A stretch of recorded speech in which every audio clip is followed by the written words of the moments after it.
अर्थमंत्री हा खडूसच असायला पाहिजे. आता खडूस नाही आहेत काय त्या कशा प्रकारे बोलतात, त्या कशा प्रकारे एखाद्या चुकीच्या गोष्टीचं हा बघा, अग्रलेखामध्ये त्या बाईनं खडूस म्हटलं, त्यामागचं तुम्ही संपूर्ण अग्रलेख वाचा. अर्थमंत्री पदाची व्यक्ती खडूसच असते, कठोर असते आणि दयाबुद्धीनं काम न करणारी असते. तिला फक्त देशाच्या तिजोरीमध्ये महसूल मिळवायचा असतो, त्यासाठी कोणाच्या खिशामध्ये हात घालायचा, कोणाची पाकिटं मारायची, यासाठी अर्थमंत्र्याची नेमणूक असते. प्रधानमंत्र्यांना ज्या गोष्टीचा वाईटपणा घ्यायचा नसतो ते अर्थमंत्र्याच्या माध्यमातून घेत असतात. तर हा फार मोठा विषय नाहीये. बोला.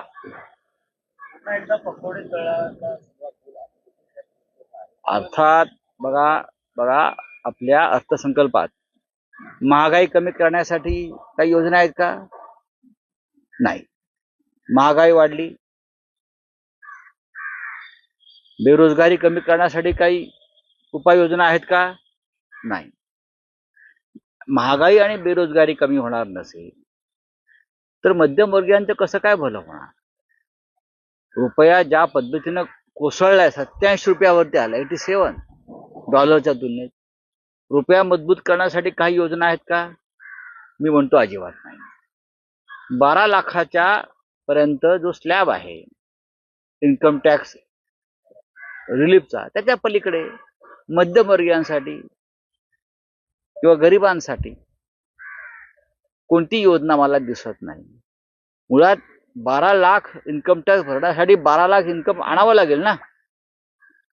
12 लाख इन्कम आणावं लागेल. 12 लाख इन्कम कोणाकडे आज आहे? अनेक ठिकाणी मोठ्या प्रमाणात लोक कॉन्ट्रॅक्ट लेबर म्हणून काम करतात. कॉन्ट्रॅक्ट लेबर काम करतात. उच्च शिक्षित लोक, पदवीधर हे कॉन्ट्रॅक्ट मध्ये काम करतायत आणि त्यांचं उत्पन्न हे उघडपणे कागदावर येतच नाही. 3.5 ते 4 कोटी लोक इन्कम टॅक्स भरतात. त्याच्यामध्ये 12 लाख वाले किती आहेत? याचा खुलासा आमच्या ज्यांना आपण खडूस म्हणताय त्यांनी करायला हवा. अर्थसंकल्प समजायला किमान 72 तास लागतात.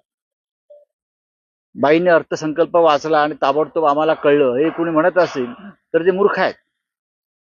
किमान 72 तास लागतात अर्थसंकल्प नीट समजून घ्यायला. मी कालही म्हणालो, आम्ही नाणी पालखीवाल्यांचं भाषण ऐकायला जायचो की अर्थसंकल्पात काय आहे. आपल्याकडे असे कोणते मोठे तज्ज्ञ आहेत की लगेच त्यांना अर्थसंकल्प कळला? किंवा देशामध्ये मोदी जोरजोराने बाका वाजवत होते, मोदींना काय अर्थसंकल्प कळला? हा, बोलिये.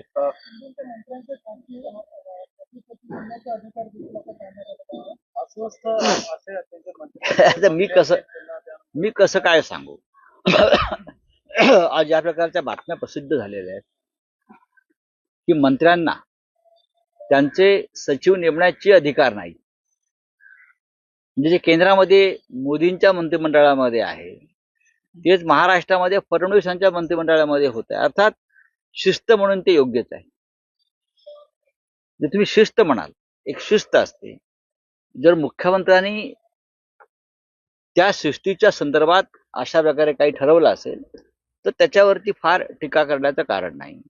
पण ज्या पद्धतीनं एकनाथ शिंदे व त्यांचे लोक मोकाट सुटले होते 2-2.5 वर्षापूर्वी की आम्ही सांगू तसंच राज्य आणि मंत्रालय चालेल किंवा खाती चालतील, त्याला जर मुख्यमंत्र्यांनी लगाम घातला असेल आणि शिस्त आणण्याचा प्रयत्न केला असेल, ज्याला आपण अनुशासन म्हणतो, अनुशासन पर्व म्हणतो, तर त्याचं स्वागत करायला हवं. कोणाला येऊन सचिव म्हणून बसवायचं आणि सचिवाच्या माध्यमातून पैसे गोळा करायचे. हा, सचिव अनेक ठिकाणी या मंत्र्यांचे हे कलेक्टर्स, पैसे गोळा करणारे, व्यवहार करणारे, डील करणारे, मंत्र्यांच्या वतीनं पैसे स्वीकारणारे, असे अनेक ठिकाणी या घटना घडल्या.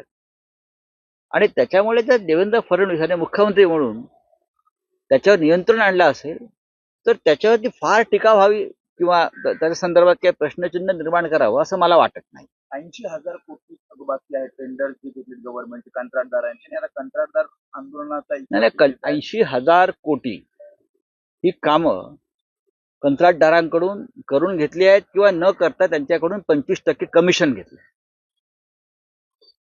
कंत्राटदार 80,000 कोटी कागदावर जे दिसत आहेत तुम्हाला त्यांच्याकडनं कामं करून घेतली किंवा कामाच्या नावाखाली निवडणुकीच्या आधी ज्यांना हा निधी दिलेला आहे आमदार त्यांनी थेट कंत्राटदाराकडून कामं सुरू होण्याआधी 25% घेतलेले आहेत. सगळ्यांना माहिती आहे. आता 80,000 कोटीचे तुम्ही 25% जर काढले तर गेल्या 2 वर्षामध्ये किती हजार कोटी या फुटीर आमदारांच्या खिशात गेलेत आणि त्यांनी पक्ष का सोडला आणि अजूनही ते शिंदे अजित पवारांना का चिटकून राहिलेत याचं कारण कळेल. 80,000 कोटीचे 25% तुम्ही काढा, किमान 20,000 कोटी होत आहे.